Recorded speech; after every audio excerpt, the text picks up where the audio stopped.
Baik, Pak. Iya, baik. Sebelumnya saya mohon maaf karena baru saja sampai ini. Artinya saya selama 2 hari ini mewakili Bapak WR3 karena Bapak WR3 sedang ada di Malang, ya. Jadi semua kegiatannya saya mewakili dan baru saja ada kegiatan mendadak sehingga saya baru bisa mengajar, ya.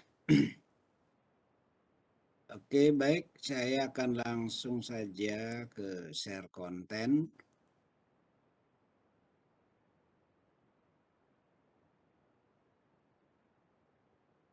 Oke.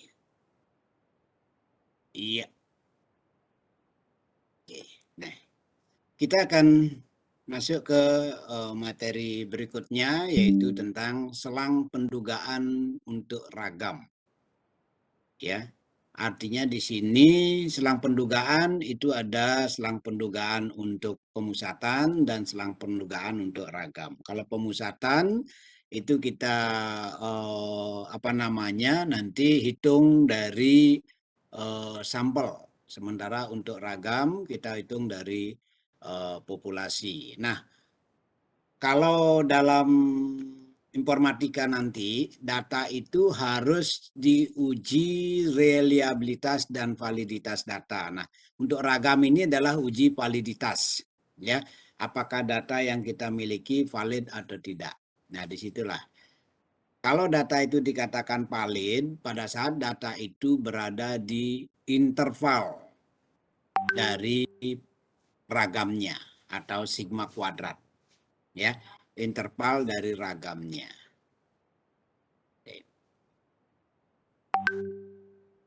Pertama, hal yang penting untuk diketahui, kenapa melakukan pendugaan selang untuk ragam data, ya. Nah, di sini apakah data kita itu data yang sifatnya artinya sama, ya, apakah data itu sama atau tidak? Artinya kelasnya data sama atau tidak?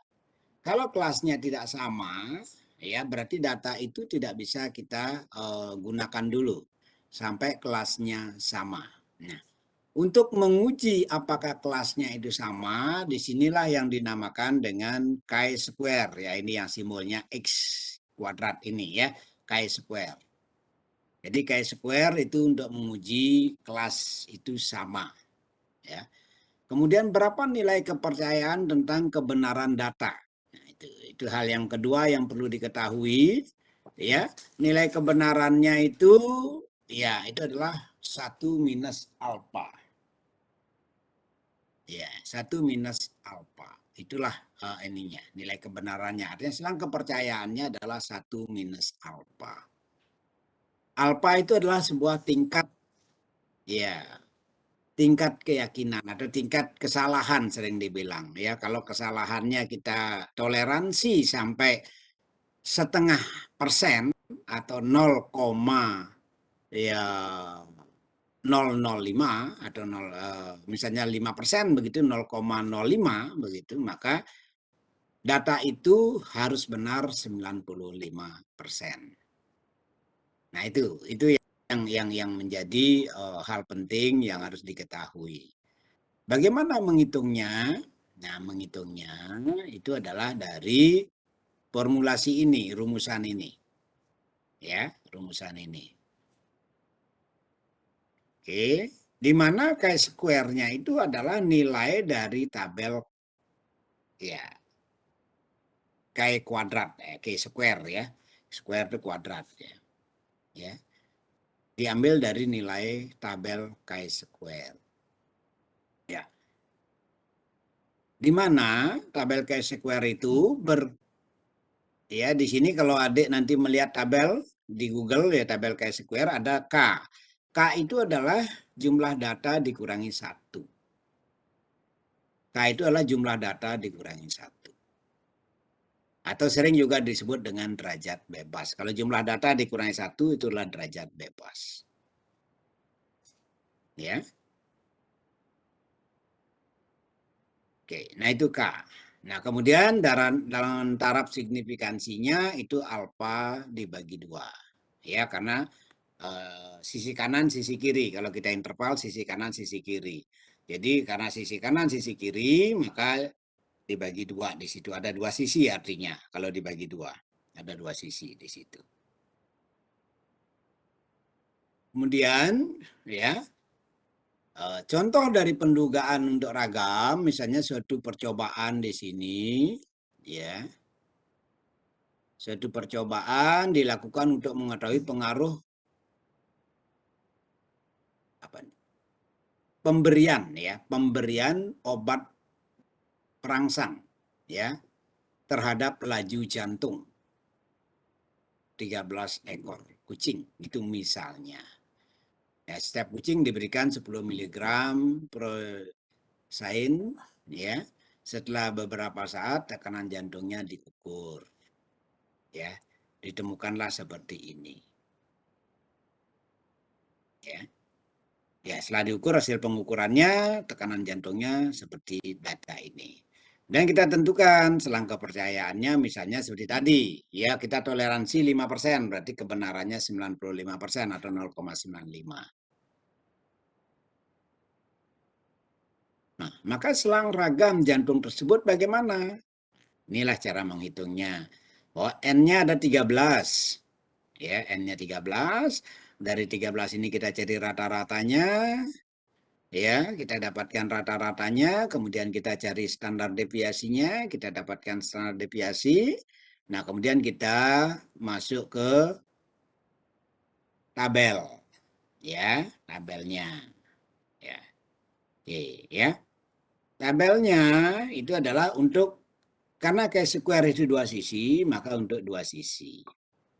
Ya, sisi kanan, sisi kiri. Sisi kanannya itu adalah alfa per 2. Kalau 5%, 5% per 2. Berarti menjadi 0,025. Sisi kirinya. Sisi kanannya, ya, 95 tadi, 0,95 ditambah 0,025. Sehingga menjadi 0,975. Tanya itu adalah N-1. Jumlah data dikurangi 1. 13 kurangi 1, 12. Nah, kalau kita lihat di tabel, maka chi-square-nya untuk K-nya 12 dengan alfa per 2-nya 0,025, itu mendapatkan 23,3. Ya. Itu juga untuk chi-square K12, ya. 1 min alfa per 2-nya itu 0,975. Itu sama dengan 4,4 dulu.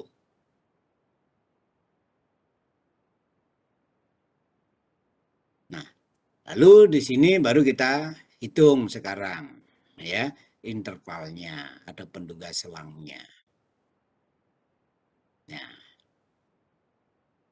N-1 dikali dengan apa? Dikali dengan ini, nilainya S kuadrat. Tadi rumusnya, ya.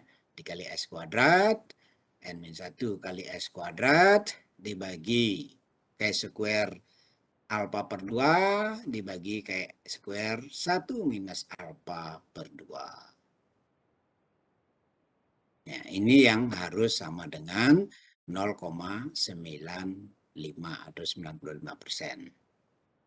Nah, sehingga kita dapat selang kepercayaannya data itu harus berada di sini. Ya, data itu harus berada antara 3.880,35 sampai 2.056,50. Nah, kalau selama ada di antara itu, maka data itu menjadi data yang baik. Ya, itu untuk ragam. Atau misalnya kita bawa kesimpangan baku. Ya, simpangan bakunya itu menjadi, ya, diakarkan saja di situ, ya, diakarkan saja di situ. Nah, sehingga menjadi lebih kecil. Tapi yang banyak dipakai untuk data asli itu adalah yang ragamnya. Simpangan baku itu biasanya dipakai untuk data yang kalau kita bobotkan. Bagaimana nanti di informatika? Data asli yang 388 ini dibobotkan menjadi 19,71. Nah, itu. ya. Nah, itu yang sering. Makanya kalau adik-adik baca nanti di skripsi, di ruang baca, itu ada metode pembobotan. Apakah diakarkan, apakah dikalikan, apa dibagi. Nah, itu tergantung dari formulasinya. Ya. Nah, sehingga tidak bisa kita pembobotan itu kita semau kita. Ya, nggak bisa. Karena apa? Ada ragam, kalau kita bobotkan menjadi simpangan baku. Nah ini, ya ini berarti satu kelas dia dari 388,35 sampai 2056,50 itu berarti satu kelas. Ya. Satu kelas yang tingkat kebenarannya adalah 95%. Nah itu ya. Jadi itu namanya validasi. Ya. Berarti tingkat validasinya datanya valid untuk diproses. Baru setelah kita dapatkan validasi data, baru kita gunakan data itu. Tidak sembarangan menggunakan data. Kalau di bawah 388 misalnya dia 370 ya, kita harus buang data itu.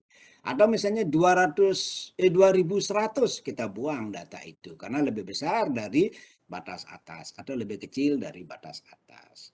Nah, sehingga betul-betul data yang sudah valid yang kita gunakan. Baru kita lakukan ya pengujian.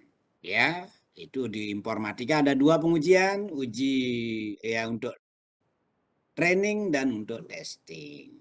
Ya, jadi kita training di sana apa namanya aplikasinya dengan data yang kita miliki. Lalu kita testing ya seperti itu. Biasanya 70% kita pakai untuk training dari data semuanya ini yang ada di interval ini, misalnya dari interval ini ternyata ada data misalnya 100 ya. 100 jumlahnya, frekuensinya. Lalu dari 100 kita ambil 30 untuk training, 70 untuk training dan 30 untuk testing. Seperti itu langkahnya. Nah, kalau itu yang adik lakukan, otomatis nanti hasilnya, akurasinya itu akan mengarah ke 95%. Itu mengarah ya. Belum tentu dia itu pas 95%. Bisa jadi lebih besar dari 95%, bisa jadi lebih kecil. Kenapa? Karena kebenarannya itu tidak 100%, kebenarannya 95%. Jadi kemungkinan juga masih ada kesalahan sebesar 5%. Sehingga apa? Begitu data digunakan sebagai training dan testing, kemungkinan kesalahannya pun bisa jadi 5%. Nah, sehingga tidak akan jauh dari 95% ini. Mungkin 97% atau 94%. Nah, seperti itu. Masih di atas 90%.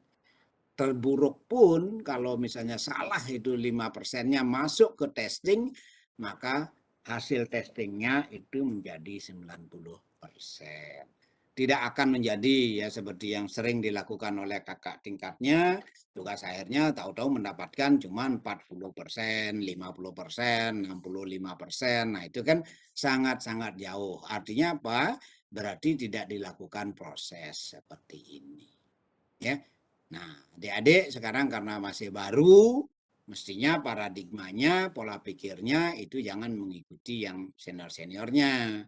Ya, jadi lakukanlah sesuai dengan proses sehingga sekali bekerja kita sudah menghasilkan akurasi dari aplikasi kita itu cukup tinggi. Ya.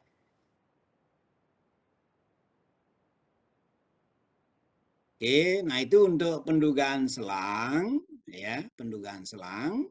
Kemudian sebentar saya akan lanjutkan dengan pengujian hipotesis. Ini saya coba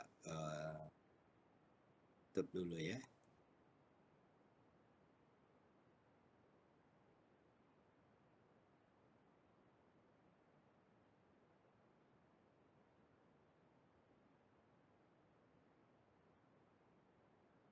Oke, nah itu untuk pengujian selang. Mungkin ada dulu yang didiskusikan, ditanyakan terkait dengan pengujian selang.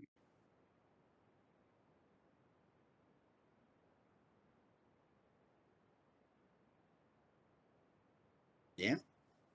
Intinya dalam proses pengujian selang itu ya, artinya adik-adik itu menguji datanya. Pastikan bahwa data itu berada dalam satu kelas, satu level. Ya, jangan sampai datanya banyak level. Kalau banyak level sudah nggak bisa digunakan. Ya, nah itu.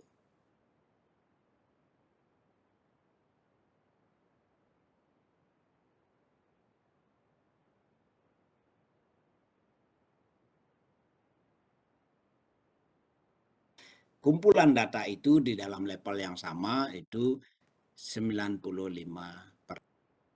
Nah, sehingga kalau seperti itu otomatis ya adik-adik itu akan mendapatkan nanti akurasi ya setelah dilakukan pengujian itu tidak akan berada di bawah 90%. Paling rendah sekali 90%. Paling rendah ya. Itu. Karena kalau aplikasi sampai di bawah 90%, orang tidak akan mau menggunakan aplikasi itu ya. Nah, sehingga apa? Aplikasi coding itu mas pasti ya, karena untuk membuat aplikasi itu pasti menggunakan bahasa pemrograman. Cuman data itu menjadi bagian yang sangat penting ya. Itu bagian yang sangat penting. Sehingga baik adik membuat startup ya, aplikasi dalam bentuk startup, aplikasi dalam bentuk PKM, aplikasi dalam bentuk apapun itu harus jelas terlihat proses pengujiannya. Nah, seperti kemarin saya diberikan untuk mereview PKM dari mahasiswa informatika ya. Itu kalau nggak salah ada sekitar 80 proposal yang sudah masuk ya, adik-adik pasti semuanya ikut ya. Itu setelah kita review, saya ada di situ, Pak Widiarte ada di situ, Bu Linda dari reviewer UNUR juga ada di situ. Kemudian kita hanya bisa mendapatkan dari 80 itu sebanyak 8 proposal saja. Yang selebihnya itu enggak jelas. Ya itu ya artinya dari sisi prosesnya ya membuatnya KC, Karsa Cipta. Karsa Cipta itu ya pengembangan aplikasi. Kalau pengembangan aplikasi ya alurnya harus jelas ya, alur pengujian datanya dan sebagainya itu harus jelas ya. Kenapa? Karena PKM itu adalah problem solving. Jadi menyelesaikan masalah, bukan membuat aplikasi ininya utamanya, tapi menyelesaikan masalah dengan aplikasi. Menyelesaikan masalah dengan aplikasi, bukan membuat aplikasi, gitu loh. Nah, walaupun adik-adik akan membuat, tapi kan sebenarnya bukan tujuannya membuat aplikasi, tapi tujuannya menyelesaikan masalah dengan aplikasi. Sehingga dari masalah itu muncul data. Kenapa masalah? Karena datanya bermasalah. Lalu datanya lah di situ. Itulah tahapan pelaksanaannya. Di situ banyak yang bermasalah dalam pembuatan PKM. Sehingga kalau apa namanya, kalau hanya membuat aplikasi nanti ujung-ujungnya jadinya ya tugas akhir, bukan PKM, bukan startup ya, seperti itu.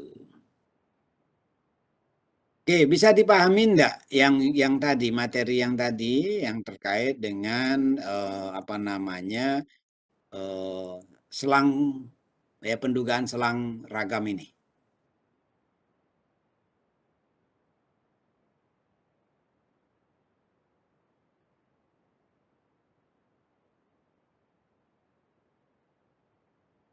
Oke. Selanjutnya saya akan masuk lagi ke bentar dulu.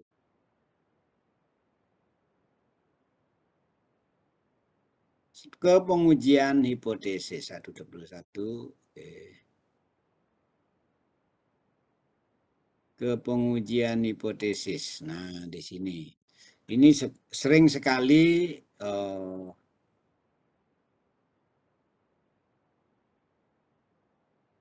nah, ini sering sekali dilupakan oleh mahasiswa dalam proses baik itu tugas akhir maupun dalam membangun sebuah startup maupun Ya, membuat aplikasi yang lain seperti PKM atau apalah di situ ya. Hipotesis ini adalah sebagai suatu tujuan, ya, sebagai suatu tujuan. Apa yang mau dihasilkan oleh aplikasi yang kita buat itu harus tercermin di situ dengan jelas. Bagaimana owner, artinya kalau adik nanti menjadi pengembang, adik pasti mencari pendana, ya, pendana, ya, sumber dana yang akan mendanai, membiayai adik mengembangkan sebuah aplikasi. Ya, bagaimana seorang penyandang dana itu akan yakin bahwa aplikasi yang adik kembangkan itu akan berhasil. Artinya berhasilnya apa? Kalau penyandang dana kan melihatnya berhasilnya dari sisi pasar, ya, bukan dari sisi benar. Ya, artinya oh ini aplikasinya udah bagus nih, gitu. Nggak penting. Yang penting di pasar laku nggak, gitu loh ya. Ya sama seperti misalnya Gojek, oh laku dia, ya. Ruang Guru laku dia, Shopee laku dia. Nah seperti itu. Nah disitulah harus bangun sebuah hipotesis, pendugaan, kembali ke pendugaan. Tadi pendugaan selang, sekarang pendugaan hasil. Ya, dari data itu kan begini, data itu digunakan di awal, ya, diduga selangnya, kemudian digunakan sebagai inputan untuk melakukan training. Lalu diproses, dilakukan testing. Nah, hasilnya bagaimana nantinya? Nah, itulah dihipotesis. Itu juga data, pendugaan terhadap hasil. Nah, itu yang namanya hipotesis. Ini tidak pernah, memang tidak boleh ditulis, boleh tidak. Tapi di plocat kelihatan. Ya, di plocat kelihatan, di use case kelihatan, ya akan kelihatan di situ. Apakah ada hasil yang mau disasar atau tidak? Apakah hasilnya itu akurat atau tidak? Sesuai dengan pasar atau tidak? Nah, disitulah hipotesis. Jadi hipotesis adalah suatu proses dari pendugaan parameter. Jadi masih dalam pendugaan di situ ya. Pendugaan parameter dalam populasi yang membawa kita pada perumusan segugus kaidah yang dapat membawa kita pada suatu keputusan akhir. Ya, keputusan akhir. Ya, itu. Artinya pada saat kita mengembangkan, mendevelop sebuah aplikasi, maka bagaimana akhir dari hasil pengembangan kita itu? Apakah aplikasinya itu mampu menyelesaikan permasalahan yang ada atau tidak? Kalau dia mampu, maka aplikasi itu diterima. Kalau tidak mampu, maka aplikasi itu ditolak. Nah ini, nah, sehingga ada menolak atau menerima. Ya, itu. Contoh misalnya Anda mengembangkan sebuah aplikasi, ya, aplikasi tentang menulis. Adik membuat aplikasi tentang menulis menggunakan drawing tablet. Ya, menggunakan drawing tablet dengan satu aplikasi khusus yang adik buat. Ya, misalnya menggambar atau menulis apa begitu. Misalnya menulis ya aksara Bali lah gitu misalnya harus ditulis di situ ya. Nah, itu. Nah, itu kita coding ya sudah pasti. Nah, itu kita lihat di situ. Apakah aplikasi yang kita bangun itu bisa digunakan untuk menuliskan semua karakter aksara Bali yang ada. Tuh, ya. Artinya begini, adik-adik harus tahu, Anecarake itu misalnya besarnya tidak akan sama dengan Ongkare. Ongkare kan besar dia, akan panjang dia. Nah, sehingga kalau itu membutuhkan mungkin 2 baris. Nah, sementara itu harus ada dalam 1 baris karakter. Nah, kalau itu tidak mampu, berarti kan bisa ditolak di situ.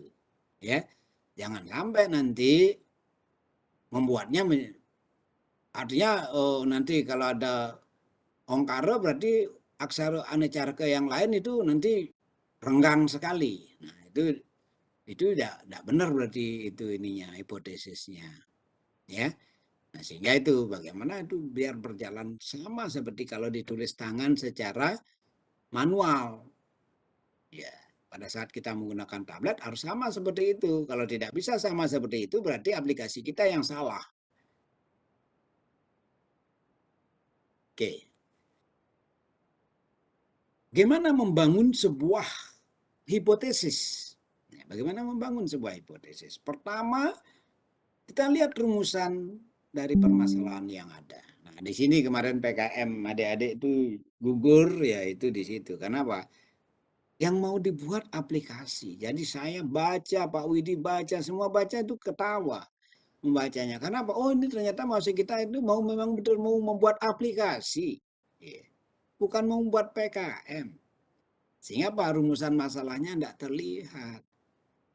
Jadi rumusan masalah yang dibuat memang ada rumusan masalah. Rumusan masalah yang dibuat itu bagaimana membangun aplikasi A gitu misalnya. Kok itu jadi rumusan? Ya. Yang menjadi rumusan itu datanya. Ya. Apakah seperti tadi, apakah data yang dimiliki itu ya sudah dalam satu kelas? Itu rumusan masalahnya. Yang kedua, apakah data yang dimiliki intervalnya itu tingkat kebenarannya 95%. Itu ya, yang contoh yang tadi itu. Jangan bagaimana bagaimana membangun aplikasi ini. Tidak begitu. Itu betul-betul mau membuat aplikasi. Padahal menyelesaikan masalah dengan menggunakan aplikasi. Itulah informatika. Bukan membangun aplikasi, tapi menyelesaikan masalah dengan membangun aplikasi. Seperti Pak Menteri itu kan, ya, beliaunya membangun Gojek, ya, menyelesaikan masalah dengan aplikasi. Kenapa selama ini transportasi di Indonesia terkendala? Ada ojek, tapi ojek manual itu ojek pangkalan. Orang itu susah, harus berangkat ke pangkalan dulu baru dapat ojek. Pulangnya juga begitu, sampai di pangkalan, nanti ke rumahnya gimana? Nah, seperti itu. Lalu dibangunlah aplikasi ya dari end to end, dari akhir ke akhir. Jadi dari rumah ke rumah. Ya. Itu rumusan masalah. Sehingga rumusan masalah itu bisa kuantitatif, bisa kualitatif. Ya, bisa kuantitatif, bisa kualitatif. Ya. Tuh. Ya. Disesuaikan juga hipotesis dengan tujuan. Tujuannya apa? Tujuannya seperti Gojek itu menyelesaikan permasalahan transportasi. Ya, mempermudah orang sehingga orang itu bisa mendapatkan pelayanan ya secara optimal ya. Artinya apa? Dia tinggal dari rumahnya kemudian sampai di rumahnya.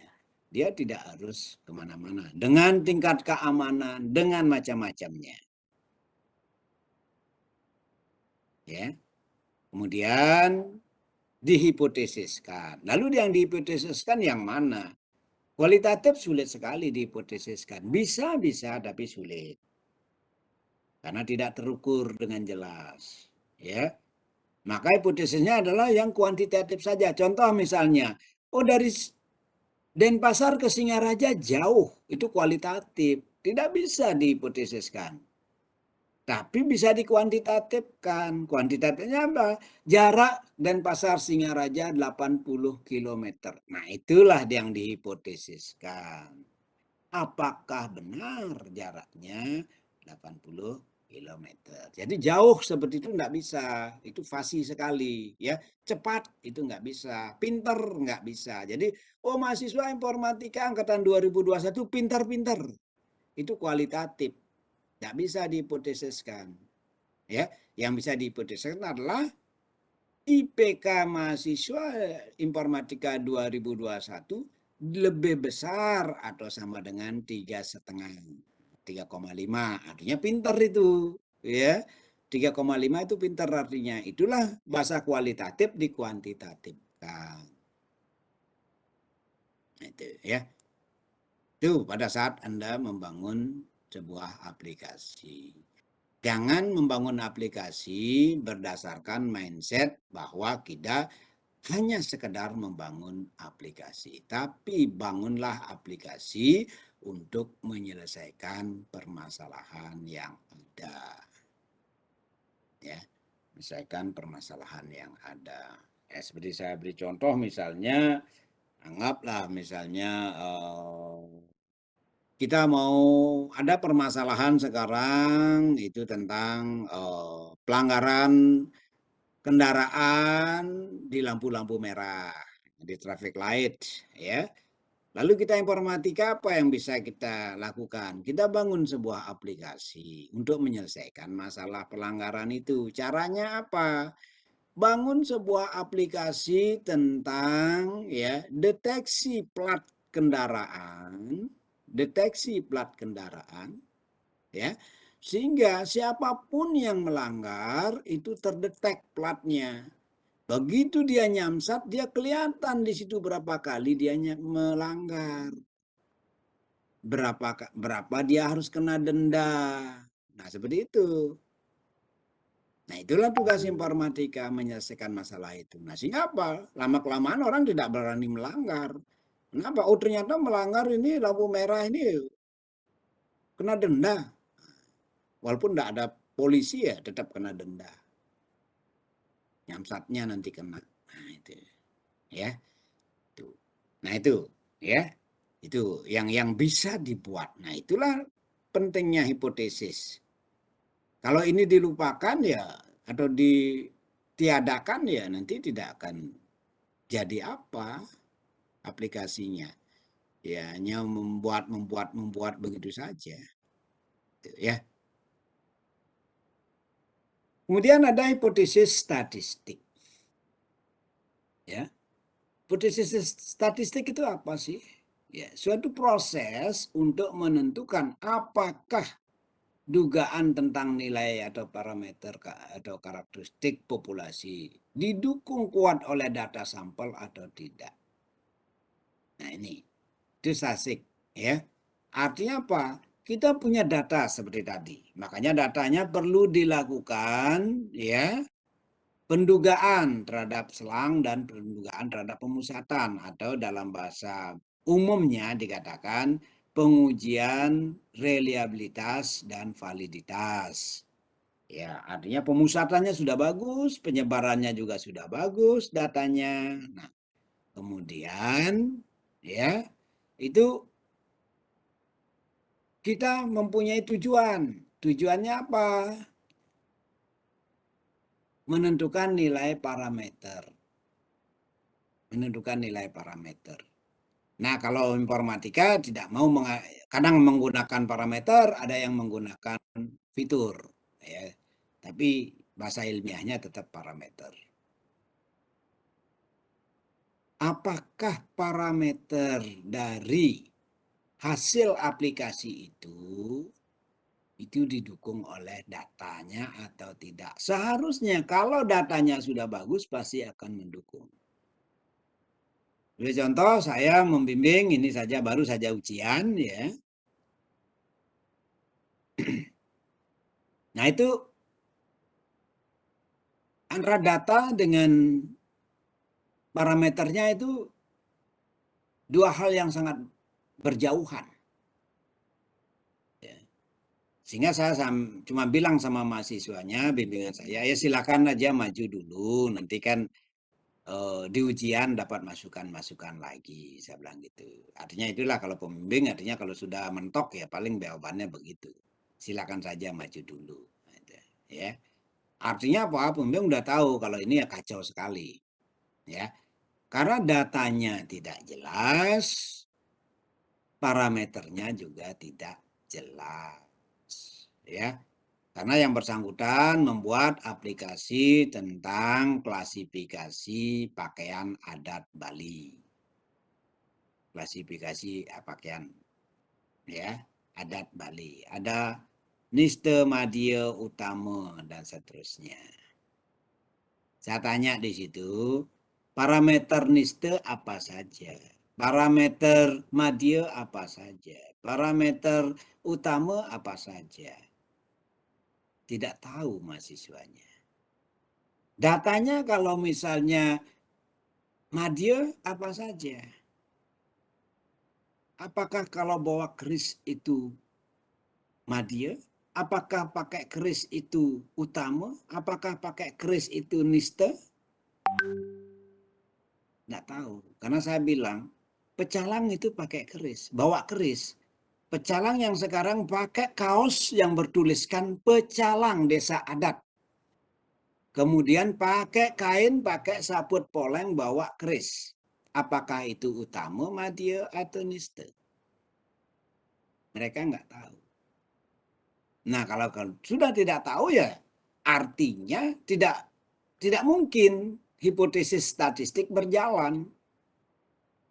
Tidak mungkin di situ. Jadi aplikasi, program yang dibuat, sistem yang dibuat, itu tidak akan berjalan dengan bagus. Jadi aplikasinya bersifat trial and error. Ya, trial and error di situ. Ya kebetulan pas ya bagus, bener jadinya. Kebetulan tidak pas ya rusak jadinya. Ya, jadi main pada kebetulan. Itu yang tidak boleh adik-adik ya. Artinya para mahasiswa karena ini baru ya jangan sampai melakukan hal-hal seperti itu ya. Tidak boleh kita dalam membangun aplikasi itu sifatnya trial and error. Tidak boleh. Harus kita kuasai betul parameternya apa. Datanya bagaimana. Ya. Karena sekarang agak aneh gitu loh ya. Jadi kalau kita katakan kris sebagai salah satu fitur parameter dari pakaian adat itu sudah rancu.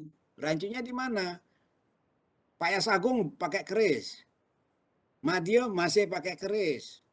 Niste pun masih pakai keris. Kalau dulu Niste tidak, Madya pun tidak. Jadi utama itu keris.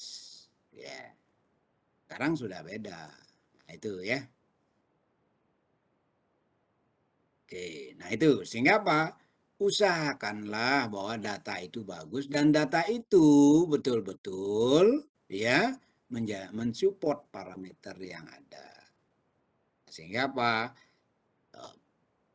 Parameter itu bisa diduga dengan sangat-sangat baik. Jangan sampai parameternya itu tidak terduga dengan baik. Oke, kemudian saya lanjutkan tentang jenis hipotesis. Ada hipotesis nol, ya, dan ada hipotesis alternatif, ya, hipotesis nol dan hipotesis alternatif. Apa itu hipotesis nol? Hipotesis nol berupa suatu pernyataan tidak adanya perbedaan karakteristik. Jadi tidak ada perbedaan karakteristik, itulah hipotesis nol. Dan memang kita harapkan bahwa data itu karena datanya ada dalam satu kelas, tadi kan di pertemuan di awal sudah disampaikan bahwa data itu dikatakan valid kalau dia selangnya ada dalam satu kelas. Tingkat kepercayaannya bahwa 90%, 95% diyakini bahwa dia benar-benar berada dalam satu kelas. Kalau dia berada dalam satu kelas, maka pasti data tersebut tidak ada perbedaan karakteristik. Nah, sehingga hipotesis nolnya akan berbunyi tidak ada perbedaan karakteristik karena memang datanya itu adalah data dalam satu kelas. Nah, tapi karena ada kesalahan lagi 5% yang harus juga diperhitungkan, maka kita mempunyai hipotesis untuk melawan hipotesis nol, yaitu hipotesis alternatif.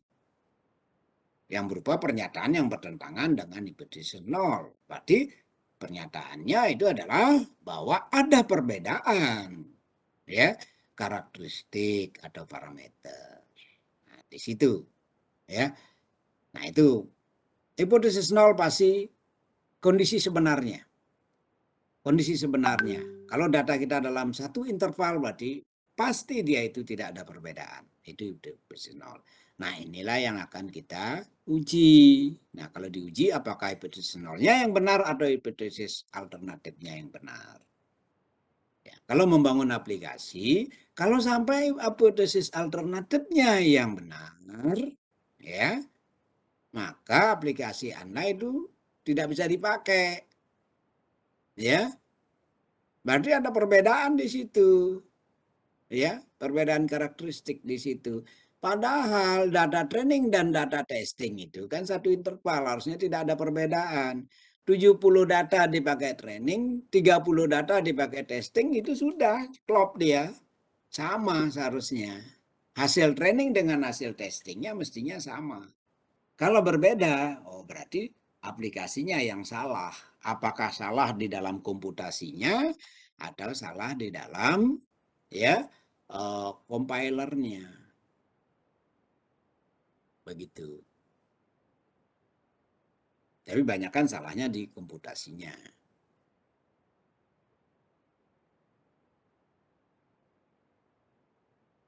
Kemudian, nah, notasi saya kira tidak ada masalah, ya. Notasi dalam uji hipotesis, ya.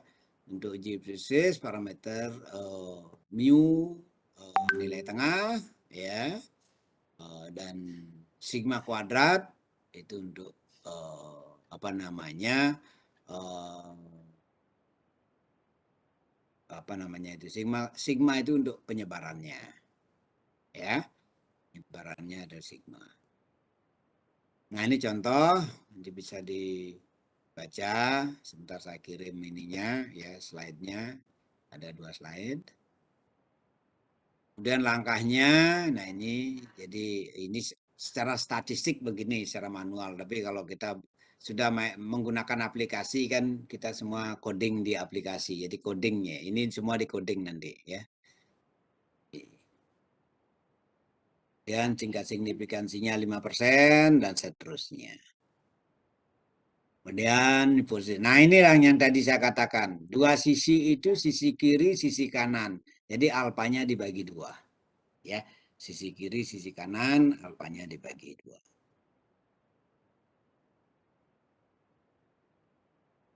Ya. Kalau satu sisi alpanya tidak perlu dibagi. Ya. Kalau satu sisi alpanya tidak perlu dibagi. Contoh misalnya begini. Adik membuat sebuah aplikasi. Ya. Adik menyatakan kepada owner bahwa aplikasi yang saya bangun untuk menyelesaikan permasalahan ini itu 95% atau minimal 95% itu baik. Minimal 95%. Berarti dia itu hanya satu sisi. Ya, minimal ini berarti ke atas dia sampai 100%. Ya, itu. Nah, itu berarti alpanya jangan dibagi. Ya. Tapi kalau misalnya adik mengatakan bahwa aplikasi ini akan berjalan baik untuk sekian sampai sekian. Ya, saya pernah membuat dulu aplikasi, ya, untuk waktu sama teman-teman, ya, artinya dengan tim itu, ya, untuk di Bank Lestari. Itu kita sampaikan di situ bahwa aplikasi ini akan berjalan baik pada saat nasabah Anda itu tidak melebihi 2 juta. Itu yang kita sampaikan. Ya, karena kita sudah uji semua datanya. Jadi karena itu bank baru, ya, jadi nasabahnya mulai dari nol. Tapi dia akan berjalan bagus aplikasi itu. Apapun fiturnya akan berjalan dengan bagus. Tapi pada saat nasabahnya sudah mencapai 2 juta, maka aplikasi itu akan bermasalah. Tuh, ya. Itu kita sampaikan. Nah, itu berarti apa? Itu satu sisi kanan. Artinya apa? Nasabahnya lebih kecil atau sama dengan 2 juta. Sehingga pada tahun 2000 apa itu ya. Itu saya dicari ke informatika karena memang saya tanyakan kenapa? Karena aplikasinya bermasalah. Lalu saya tanya, berapa nasabah Bapak sekarang? Oh, itu sudah 2.500. Oh, itu berarti bagus sekali. Ya, karena dulu kan kita sampaikan itu 2 juta itu sudah bermasalah. Nah, itu ya di atas 2 juta bermasalah gitu ya. Dan itu benar bermasalah. Nah, sehingga kita harus artinya pihak bank harus mengupdate lagi, memperbaiki lagi. Nah, cuman bank itu memang sulit untuk mengupdate kecuali dilakukan blocking dulu. Kalau nggak di blocking itu nggak bisa, ya, karena aplikasinya jalan terus 24 jam. Oke, ini sisi kanan ya seperti tadi. Nasabahnya atau datanya minimal ada kalau lebih dari 2 juta akan bermasalah. Nah, disinilah masalahnya daerah penolakan ini.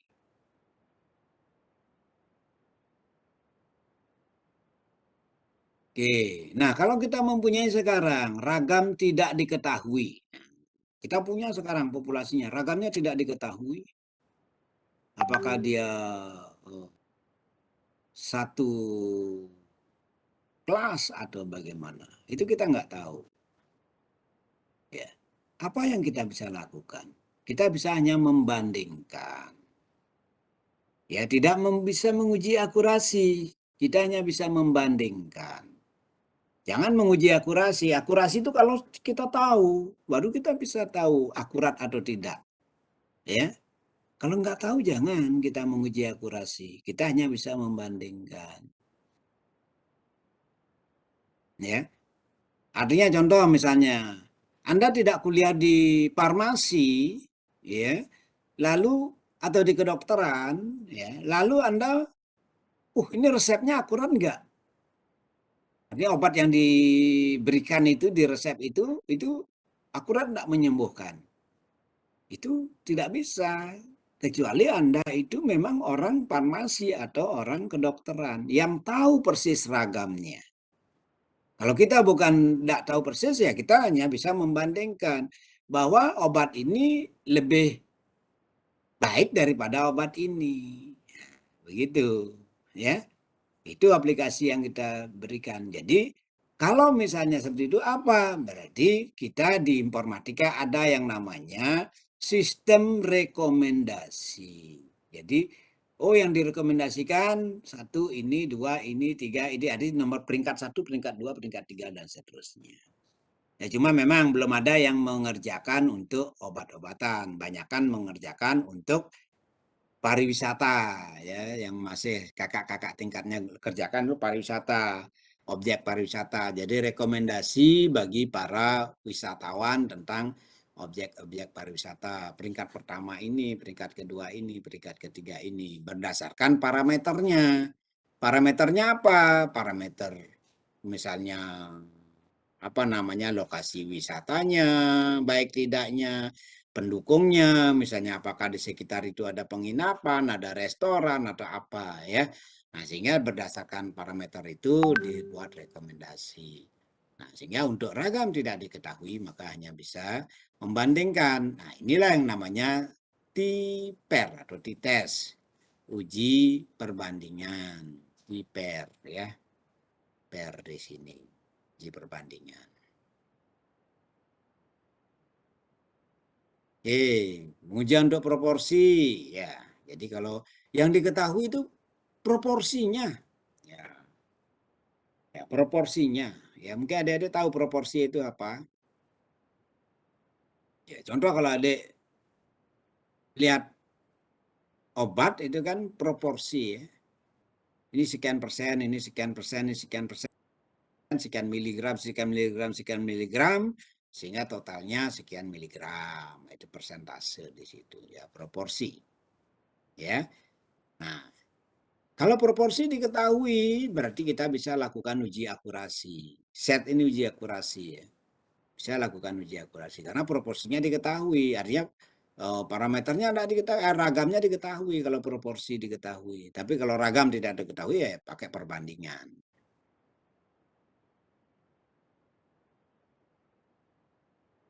Nah, ini pengujian ragam pakai chi-square ya. Oke. Saya kembali dulu ke ini. Ya, saya tutup dulu ini, stop sharing dulu. Bagaimana? Apakah ada di depan laptop masing-masing atau hanya menghidupkan laptop saja?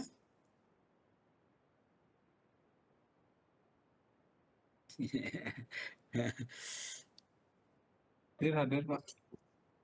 Oke, ya. Tuh ya, artinya apa namanya, pendugaan dari data itu, parameter itu menjadi bagian yang sangat-sangat penting dipahami ya dalam membangun sebuah aplikasi. Karena ingat, aplikasi itu adalah untuk proses komputasi pengolahan data menjadi informasi. Kalau datanya tidak baik, maka informasinya pasti juga tidak baik. Tidak mungkin ada aplikasi yang bisa mengolah data yang tidak baik menjadi informasi yang baik. Itu tidak mungkin. Ya. Nah, sehingga aplikasi itu adalah sebuah alat. Sementara informatika itu adalah ya bidang ilmu untuk mengolah data menjadi informasi, bukan bidang ilmu untuk membangun aplikasi, bukan. Walaupun di dalamnya pasti akan membangun aplikasi, cuman bukan bidang ilmu untuk itu, tapi bidang ilmu untuk mengolah data menjadi informasi. Nah, sehingga datalah yang menjadi bagian yang penting. Contoh ya, saya kemarin juga sudah menginformasikan ke mahasiswa senior Anda, itu ada lomba startup ya. Ada lomba startup itu di Cirebon. Lalu masa kita nggak bisa, begitu ngirim gugur. Ya, begitu ngirim udah nggak bisa. Kenapa? Karena memang yang dia buat aplikasi bukan startup. Artinya dia nggak tahu yang namanya startup itu kan otomatis itu adalah problem solving. Permasalahan apa? Datanya bagaimana? Nah itu yang nggak ada. Sehingga dia hanya mengirim bahwa ini aplikasi kami begini. Nah, aplikasi untuk apa? Datanya bagaimana? Tingkat kebenarannya bagaimana? Itu kan enggak tahu, enggak jelas. Sehingga otomatis gugur. Ya lalu baru 2 hari yang lalu pembimbingnya mengatakan ke saya, Pak Santi, ini kok langsung digugurkan sama panitia penyelenggara.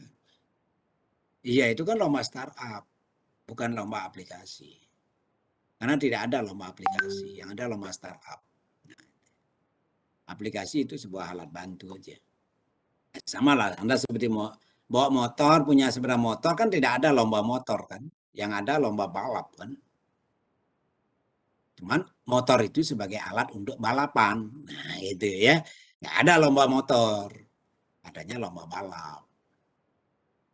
Ya.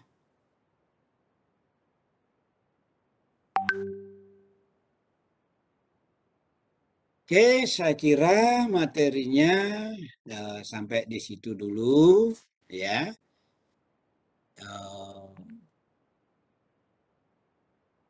Kalau ada pertanyaan silakan. Ya. Karena sebentar lagi saya harus karena sebentar lagi kakak-kakak kelas Anda itu harus saya dampingi untuk MBKM secara di Webex juga. Untuk studi independen dan magangnya. Ya, karena tadi harusnya jam 3, tapi benar ya jam 3. Mereka minta Anda itu jam 3.30 saya kasih jadwal, tapi ternyata saya kegiatannya itu di Sudirman, di kampus Sudirman itu tadi sampai juga jam 4-an ya. Sampai jam 4-an, nah sehingga semuanya molor, ya kakak kelas Anda saya minta sore ya, ada lebih sore dari Anda.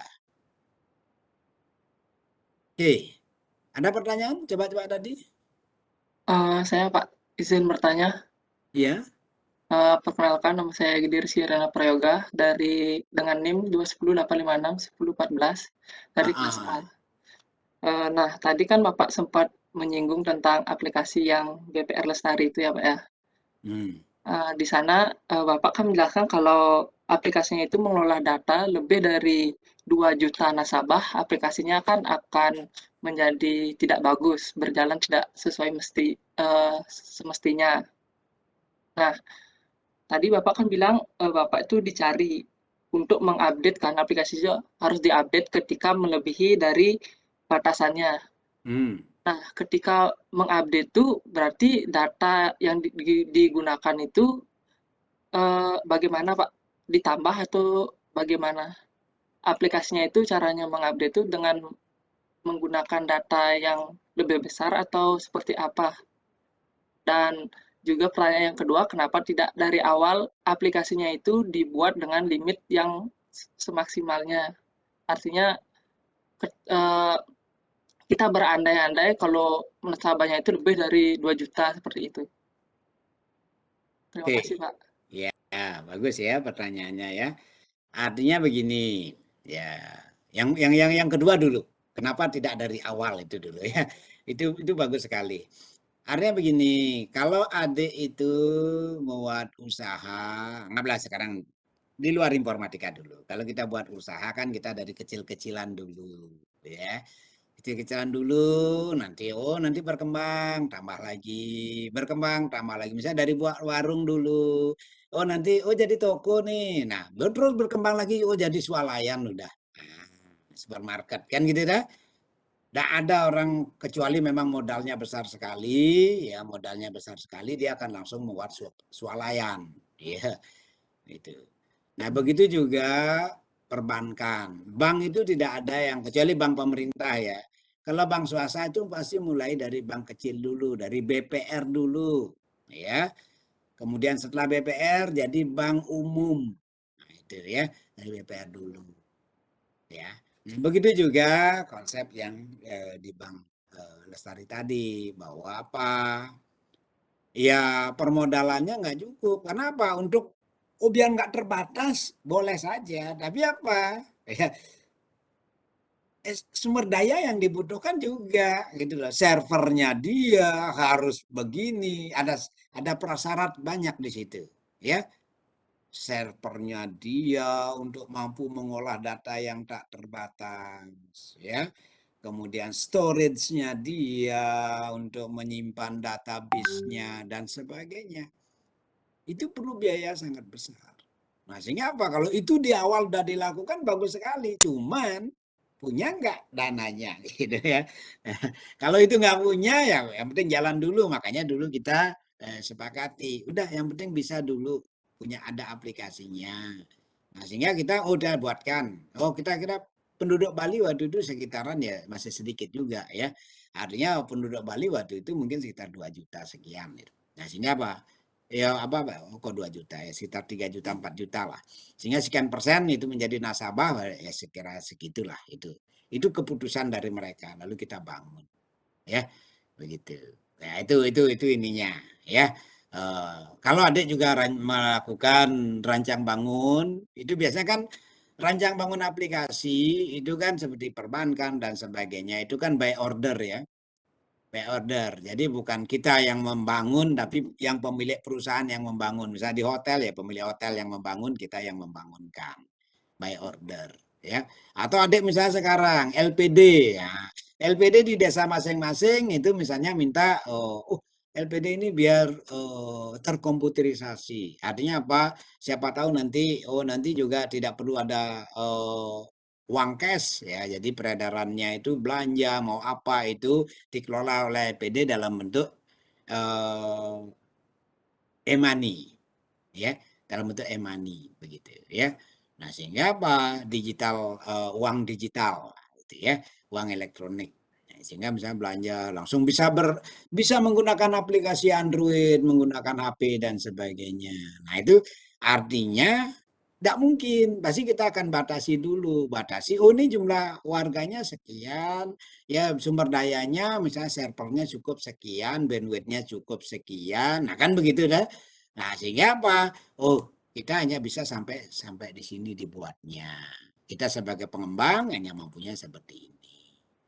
Ya, suatu saat siapa tahu LPD itu ternyata menjadi LPD yang sangat besar dan nasabahnya di mana-mana. Oh, sampai nanti punya ATM di mana-mana. Nah, itu misalnya. Lah otomatis kan harus diupdate di situ.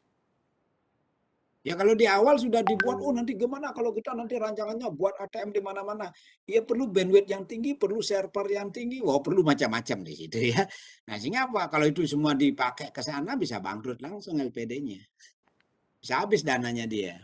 Nah, ya baru yang terakhir saya membuatkan KPN UNUD, kooperasinya UNUD. Kooperasinya UNUD itu kan apa namanya seolah-olah seperti menggunakan ATM ya, seperti menggunakan ATM, jadi langsung pada saat belanja langsung gesek dan sebagainya.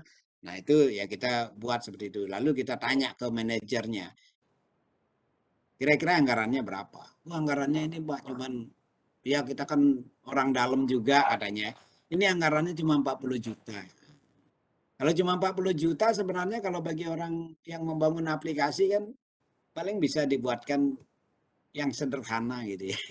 Tapi karena itu ya demi UNUD ya udah kita siapkan walaupun kita bilang ini kita sebenarnya tidak dapat apa-apa ya. Bayangkan aja kalau 30 juta udah nggak dapat apa-apa. Orang 100 juta juga nggak dapat apa-apa sebenarnya gitu. Nah itu. Nah itu yang pertama.